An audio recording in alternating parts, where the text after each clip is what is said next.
सभी को नमस्कार। कैरियर फर्स्ट चैनल पर आप सबका स्वागत है। डिक्टेशन लिखने के लिए तैयार रहें। Ready start.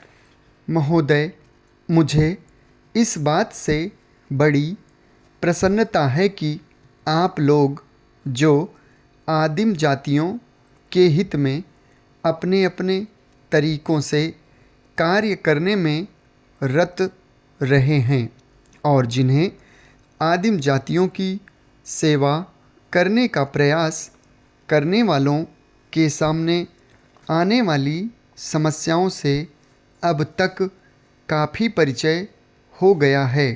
आज इस सम्मेलन में इस विचार से समवेत हुए हैं कि इस महान समस्या पर सम्मिलित रूप से विचार किया जा सके और आदिम जातीय लोगों की सेवा के लिए एक समन्वित योजना तैयार की जा सके।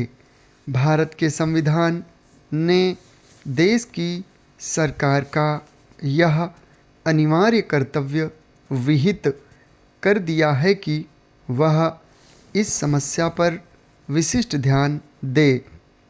अपने इस अनिवार्य कर्तव्य का पालन करने के लिए सरकार ने इस कार्य की देखभाल हेतु एक विशिष्ट पदाधिकारी नियुक्त किया है।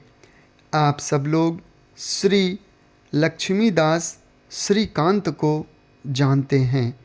आदिम जातियों के हितार्थ कार्य करना उनके जीवन का उद्देश्य है और अब तक रहा है, किंतु यह समस्या इतनी उलझी हुई और जटिल है कि इसके लिए अनेक विचारवान व्यक्तियों के सहयोग की आवश्यकता है और इसलिए आज आप यहाँ एकत्रित हुए हैं, जिससे आप इस समस्या के स्वरूप को और अधिक स्पष्ट करने तथा इसको शीघ्र सुलझाने के लिए प्रभावी कार्यक्रम तैयार करने में अपना महत्वपूर्ण अंशदान कर सकें।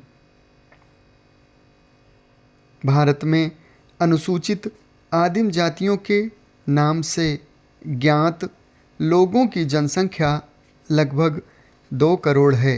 वे समस्त देश में फैले हुए हैं, किंतु उनकी जनसंख्या का बड़ा भाग बिहार, बम्बई, उड़ीसा, मध्य प्रदेश, पश्चिम बंगाल, मध्य भारत, मद्रास और राजस्थान के राज्यों में है।